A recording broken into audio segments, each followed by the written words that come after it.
Um artefato que está conectado ao momento mais dramático da história da humanidade, a morte de Jesus Cristo. Sua história e seu simbolismo atravessou gerações. Dizem que Constantino portava a lança quando impôs o cristianismo ao Império Romano.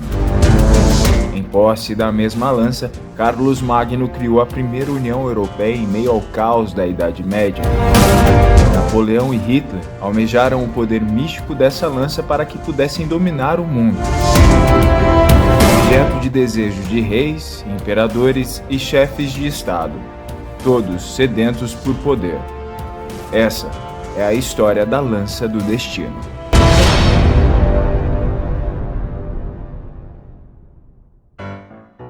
E aí, internet, bora para mais um vídeo cheio de história e curiosidade, mistério, do jeito que a gente gosta? Tá pronto aí, computador? Claro, eu já nasci pronta. Aqui nada é orgânico, é tudo programado. Mas me conta mais sobre essa viagem egocêntrica humana. Pedaço de ferro também é importante para vocês? Olha, senhora, respeita o direito das pessoas escolherem e acreditar nas coisas. O assunto é sério, mexe com religião, com fé, então você já sabe, né? E aproveitando o momento da bronca, é melhor eu fazer um disclaimer aqui antes de começar. Eu não fiz esse vídeo na intenção de converter ninguém a nada, nem de provar nada pra ninguém. Então, se de alguma forma eu ofender a sua religião, a sua filosofia de vida, eu peço encarecidamente que você aí releve. Eu tomei todo o cuidado possível com o texto, mas às vezes eu posso dar uma escorregada, Tá vendo? Como sempre você quebra o clima, hein? Vocês são tão chatos, se acham tão espertos. Esperto é um macaco que Que finge de burro pra não pagar imposto. Essa tá ficando velha já, né? É humor e piada. Precisa atualizar, gata. Mas o assunto é sério. Aliás, a história é real, mas pra você entender ela, a gente precisa voltar no tempo. Eu é que sou previsível, né? Essa história nos transporta a mais de 2000 anos atrás, na crucificação e morte de Jesus Cristo.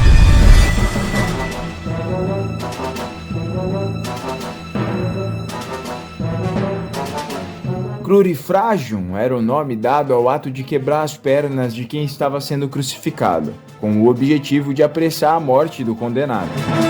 Mas ao notar que Jesus Cristo já estava morto, um centurião foi designado a perfurar Jesus Cristo ao invés de quebrar suas pernas. Ao perfurar a costela de Jesus, jorrou água e sangue, e isso teria espirrado nos olhos desse centurião, que foi curado imediatamente de uma doença nos olhos. Bom, essa é a história da origem, né, da lança do destino. A lança que teria perfurado a costela de Jesus Cristo, o objeto central desse vídeo. E acredite, essa história do centurião aí furar a costela de Jesus Cristo tem um significado muito importante na própria profecia da Bíblia. Porque na Bíblia diz que nenhum osso do Messias seria quebrado. A profecia se concretizou e essa história também nos leva para outra história, um combo histórico. Quem perfurou a costela de Jesus Cristo foi São Longinos. Ou, se você preferir, São Longuinho. Alguma vez na sua vida você já deve ter ouvido alguém por aí implorando em voz alta: São Longuinho, se eu achar, dou 3 pulinhos. Pois é, São Longinos é o próprio São Longuinho. E o nome Longímenos não é dele de fato. Na verdade, Longímenos é o nome do posto que ele ocupava como centurião, que segurava a lança. Longinos também é o nome da lança, que é uma lança comprida. E a mitologia nos conta que São Longinos teria se convertido ao cristianismo no ato em que seu olho foi curado ali na hora da crucificação. Porém, anos mais tarde, ele teria passado por uma perseguição lá na Roma por ser católico. E ao ser capturado, ele não renuncia à sua fé para o imperador. Acabam que quebram as pernas de São Longinos e também arrancam a língua dele fora. Talvez por isso a gente tenha que dar os 3 pulinhos como penitência depois que a gente acha que a gente estava procurando. Que ironia do destino. A partir desse ponto, a lança se torna uma relíquia religiosa, assim como muitas outras relíquias, como o Santo Sudário, que é a mortalha que envolveu Jesus após a morte, o Santo Graal, que seria o cálice utilizado por Jesus Cristo na última ceia, as tábuas dos 10 mandamentos que Deus enviou a Moisés e que por acaso também estaria na Arca da Aliança, que é outra relíquia religiosa, e todos esses são objetos lendários, talvez dotados de poderes. Que curioso, vocês humanos possuem muitas relíquias. Até parece que precisam de muita proteção e sorte, né? Impressionante. Se a gente tá assim, tendo esse monte de relíquia, imagina se não tivesse. E por esse motivo mesmo, de existir muitas outras relíquias religiosas espalhadas pelo mundo e que surgiram durante todo esse período da história, é claro que existiriam outras lanças que supostamente seriam as verdadeiras. E durante todo esse tempo, historiadores vêm fazendo um ótimo trabalho e descobrindo coisas impressionantes a respeito das lanças. No mundo existem 3 lanças que supostamente estariam ligadas ao momento exato da crucificação de Cristo. E a primeira lança que eu mostro para vocês aqui nesse vídeo é a lança que está na Armênia, conhecida como a lança da Armênia. Após a morte de Cristo, o apóstolo Tadeu vai para a Armênia e leva a lança sagrada junto com ele.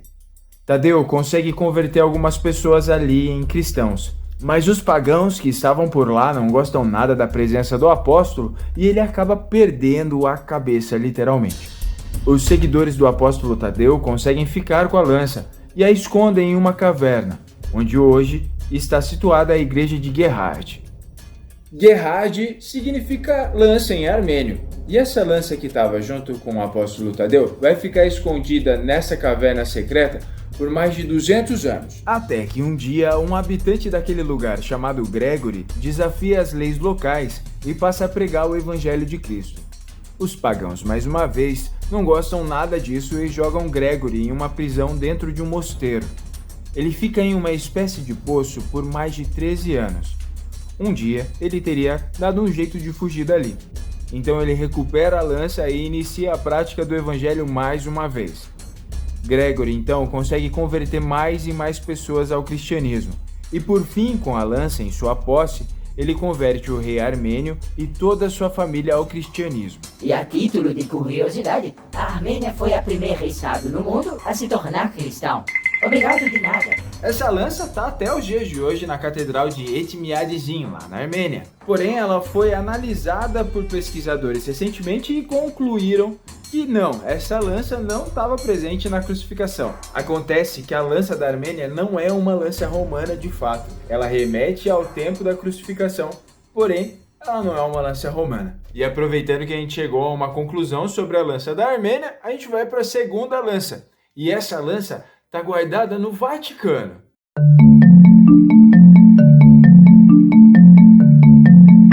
A lança que está no Vaticano teve a ponta quebrada. No ano 600 d.C., Jerusalém foi conquistada pelos persas, e foi justamente nessa época que a lança teve a ponta partida em 2. A ponta da lança teria sido colocada então em um crucifixo nacarado que ficava guardado em uma catedral em Constantinopla, na antiga igreja de Santa Sofia. 80 anos mais tarde, a outra parte é unificada e permanece em Constantinopla, onde atualmente é Istambul. Ela fica por lá mais de 600 anos, até que o rei da França, Luís IV, no século XIII, compra a ponta da lança. Luís IV acredita que a lança era um elo direto com o Criador, e por isso uma fonte de poder. A ponta da lança é mantida em Paris até a Revolução Francesa, e no meio da confusão da própria Revolução, ela vai desaparecer na história para sempre. A outra parte da lança continuava em Constantinopla, que foi dominada pelos muçulmanos no século XV. No ano de 1492, o sultão oferece ao Papa a lança do destino em troca de um favor: manter seu irmão preso na Itália, já que o próprio sultão estava reivindicando o trono. E assim foi feito. E foi um ótimo pacto, diga-se de passagem, né? Porque ele deu um jeito de selar a paz entre duas religiões que naquela época eram extremamente rivais. A lança sem a ponta continua guardada secretamente no Vaticano, porém ela não pode ser estudada, nem pode ser vista. E para ser sincero, mal existem imagens da lança do destino guardada no Vaticano. A gente tem aí apenas uns desenhos do início do século XX. E de fato as imagens dela correspondem às lanças usadas pelo Império Romano. Porém, não existe nenhuma certificação se realmente se trata da lança que perfurou Jesus Cristo. O Vaticano não autoriza nem a observação da lança. Então não dá para comprovar nada. Ah, claro, o Vaticano iria guardar a lança se não fosse a verdadeira, não é mesmo? Bom, a terceira lança é a lança de Viena. E se prepara que essa daí tem história, viu? E por Por isso, na minha opinião, a lança de Viena é a mais interessante e recentemente os pesquisadores tiveram descobertas impactantes a respeito dela. A lança de Viena pertenceu a São Maurício. Logo após a morte de Cristo, essa lança teria sido levada para o Egito por católicos que fugiam da perseguição romana. E lá ela teria ficado em posse de um centurião romano, Maurícius. Ele era cristão e comandava uma legião de soldados cristãos. No ano de 286, ele leva a lança para a Itália. Lá, ele é convocado pelo imperador Maximiliano para acabar com uma revolta na Gália, onde hoje é a atual Suíça. Mas quando Maurício chega lá, ele percebe que os revoltosos também são cristãos e, por fim, se recusa a tentar derrotá-los. Acontece que todo cidadão do Império Romano tinha que se sacrificar se fosse necessário para proteger o Império ou o Imperador. Mas quem era cristão não concordava com isso. E para o Maurício e a sua legião não era diferente. Então, o Imperador Maximiliano condena à morte 1 a cada 6 homens da legião de Maurício. E era a punição mais cruel da época nesse sentido, porque os próprios soldados deveriam matar os próprios companheiros. Olha que bizarro. Mais de 6.000 homens são sacrificados a mando do imperador, e Maurício era um deles. Mais tarde, essa devoção de Maurício o transforma em santo durante a Idade Média, e ele se torna o padroeiro dos cavaleiros medievais. Após a morte de Maurício, o imperador romano Constantino reivindica a posse da lança. Afinal, ele já sabia da história que ela carregava. Constantino tinha a missão de unificar o Império Romano que andava desgastado e polarizado. Mas logo após de botar as mãos na lança do destino, Constantino trava a batalha entre o Império dividido e vence. Ele finalmente se batiza e se converte de vez ao cristianismo. E assim, o Império Romano se torna cristão. Constantino, então, funda Constantinopla, que é a cidade sede do seu governo. E a sua mãe, Helena, que é recém-convertida ao cristianismo, parte para Jerusalém em busca de novas relíquias. Afinal de contas, relíquias eram importantes para afirmar a devoção do seu império. E depois, quando ela volta de Jerusalém, ela traz 2 achados impressionantes. O que a mãe de Constantino traz para o império é nada mais nada menos do que seriam 2 pregos da cruz de Cristo. Um prego teria sido colocado na sua armadura e o outro prego teria sido anexado à própria lança do destino. Não dá para não reparar que a lança de Viena é toda ornamentada, não é mesmo? Muito bem observado, ela é mesmo ornamentada. Ela foi sofrendo várias alterações com o passar do tempo, de acordo com a pessoa que a possuía. Primeiro foi adicionado à lança o prego, que seria da crucificação de Cristo. Depois uma placa de prata. E no futuro, uma placa de ouro. Todas essas alterações elas servem como evidência para os historiadores pesquisarem, porque de certa forma isso acaba servindo como datação, todas essas alterações na lança. Mas vamos voltar aqui para a história da lança. Durante um tempo, ninguém mais vai falar sobre ela. Até que ela volta a aparecer na história no período da queda do Império Romano.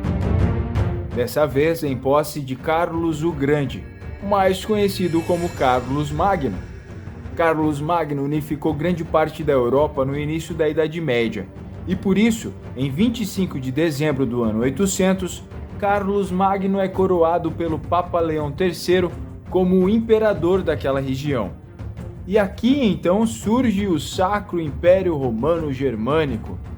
Carlos Magno carregava a lança a maior parte do tempo, e ela representava poder divino. Um exemplo do direito divino de um homem governar outros homens na Terra.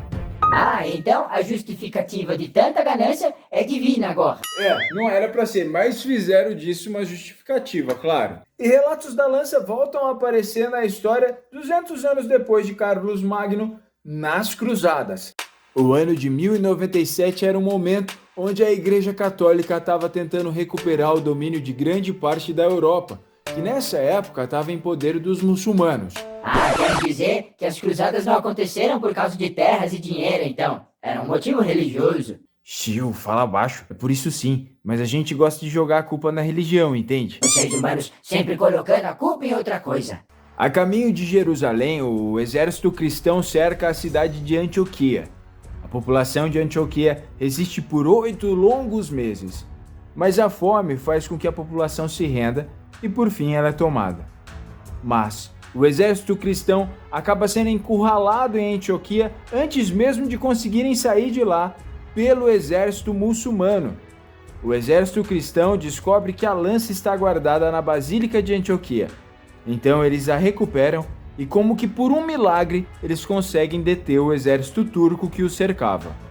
Aí, o tempo passa e outro relato da lança vai surgir no século XIV, quando ela estava em posse de Carlos IV. Esse cara era ninguém mais, ninguém menos do que o rei da Alemanha, mas ele queria se tornar imperador do Sacro Império Romano Germânico. E então ele tem a ideia de juntar o máximo de relíquias possíveis, porque, pela ideia que ele tinha ali, era um jeito de possuir o poder divino para governar.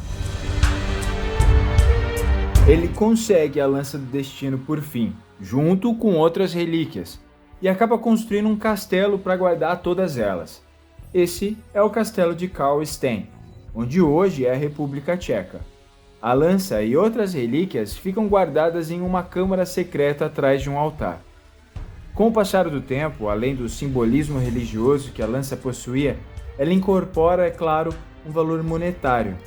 Na Idade Média, essas relíquias religiosas são vendidas a preços exorbitantes e, além de um símbolo de poder, também passa a ser símbolo de status para as famílias nobres. Então é comum ver na história relíquias sendo vendidas para imperadores e reis. Temos então em uma relíquia um valor de poder religioso e autonomia do poder divino, um valor monetário e um exemplo de poder sobre os homens.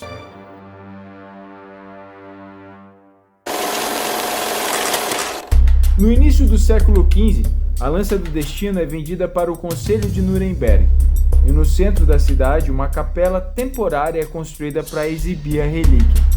A nobreza e o clero se reúnem para observá-la, junto com um pedaço de madeira da manjedoura e um osso do braço de Santa Ana.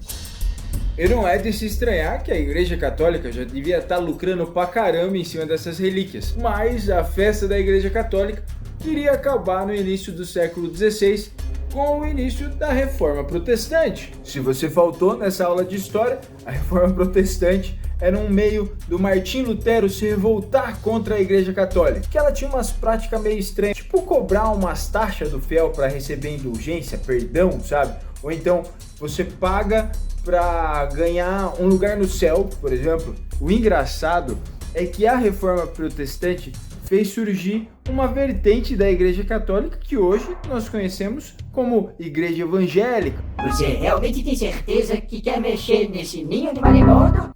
A Reforma Protestante vai acontecer no início do século XVI e a Lança do Destino passa a ficar trancada em um cofre de prata e vai permanecer ali escondida por mais uns 200 anos.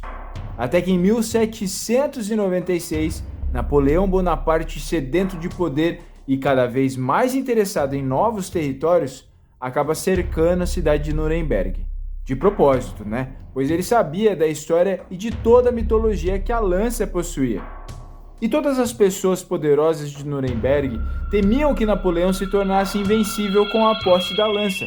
Afinal, esse artefato carregava a promessa obscura de que quem tivesse com ela em suas mãos poderia dominar o mundo.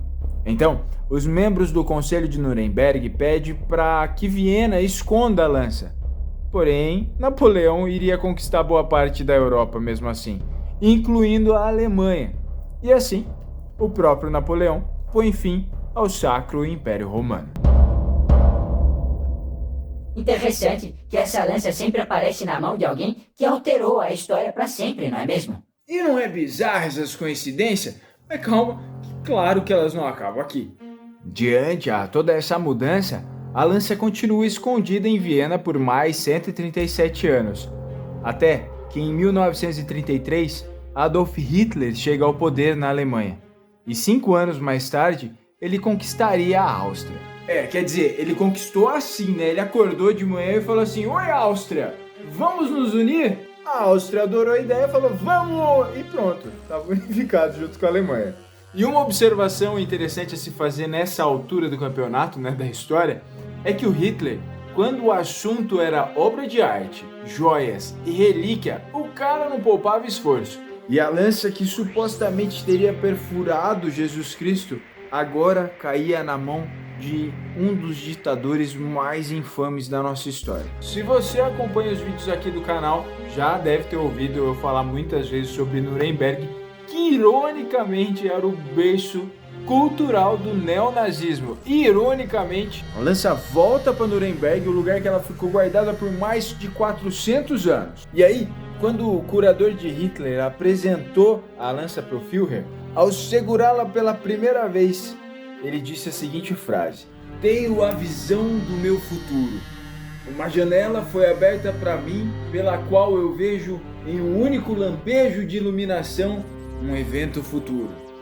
Senti a contradição que o sangue em minhas veias um dia se tornaria o veículo comum ao meu povo." Bom, tem um vídeo aqui no canal que eu conto, né, que o Hitler era dopadaço por uma porrada de droga para ele continuar em pé, por exemplo. Talvez essas drogas sejam o motivo desse delírio, não é mesmo? Porém, a partir desse momento que o Hitler pega na mão a lança do destino, ele passa a acreditar que de alguma forma ele consegue controlar o ocultismo. E por isso ele acredita que agora ele era invencível nas guerras. E ele descreve a lança do destino da seguinte forma, eu vou ler aqui. "Parecia que a lança era uma espécie de meio mágico de revelação, pois trazia para o mundo das ideias uma perspectiva tão próxima e viva que a imaginação humana se tornava mais real do que o mundo dos sentidos. Sinto como se eu mesmo tivesse tido essa lança em minhas mãos antes, em um século anterior na história, que eu mesmo tivesse reivindicado a lança como meu talismã de poder." Que viagem é essa, meu irmão? E a partir daqui, dessa narrativa, a lança ganha um novo valor. Além de relíquia religiosa, ela se torna objeto de desejo de ocultistas. É claro que pode parecer pejorativo da minha parte relacionar um objeto, uma relíquia religiosa, com ocultismo. Porém, é interessante lembrar que um ocultista, para fazer práticas ocultistas, no mínimo ele deve conhecer a origem e dogmas de todas as religiões possíveis. E o Hitler adorava procurar uma legitimação para toda a atrocidade que ele fazia, principalmente se essa legitimação fosse divina, porque naquela época a Igreja Católica não estava nem um pouquinho feliz com ele, não. E eu não sei se você já reparou alguma vez na história que antes os cara poderosos, né, eles eram tidos como deuses. Por exemplo, os faraós, que eram personificações de deuses. Depois o tempo passa e aí surgem os enviados de Deus. Jesus é um ótimo exemplo disso. E a partir daí, já não tem mais essa de falar que você é Deus ou não. Se é que essa é uma boa colocação, né? E aqui é aquele momento que eu fico com medo de ter metido os pés pela mão. Mas é só, né, uma maneira de você entender o que eu tô querendo dizer. Então, já que não dava para usar desse artifício, o jeito agora era possuir relíquia religiosa. E isso, de certa forma, legitimava o poder do Hitler, pelo menos para quem acreditava nele. E assim também ele enganava essa galera. E vale lembrar aqui também que existe um monte de relato de prática ocultista vinda de dentro das altas cúpulas do neonazismo. Por exemplo, a gente tem a Sociedade do Sol Negro, a gente tem a Sociedade de Thule. Essa galera estava numa viagem ali, numa busca de supremacia racial tão grande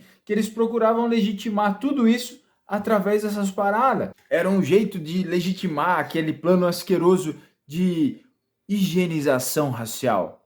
Bizarro. E tem mais. O fato da Lança do Destino ter passado muito tempo em território germânico fazia com que esses caras acreditassem que sim, o poder era deles e agora tinha voltado para eles e agora o bicho ia pegar. Ou seja, veio a calhar uma autoafirmação cruel dos planos dos caras. Uma egotrip insana e viajada para um c... Tá, mas vamos voltar para a lança. Depois que Hitler consegue colocar as mãos na Lança do Destino, ela fica guardada em uma cúpula secreta no Palácio de Nuremberg, embaixo da terra. Em 30 de abril de 1945, às 2h10 da tarde, o exército americano invade o Palácio de Nuremberg e captura a lança e todo o acervo de Hitler. 80 minutos após esse acontecimento, Hitler tira sua própria vida em Berlim, e a lança volta para o Museu de História da Arte de Viena, onde ela continua até os dias de hoje.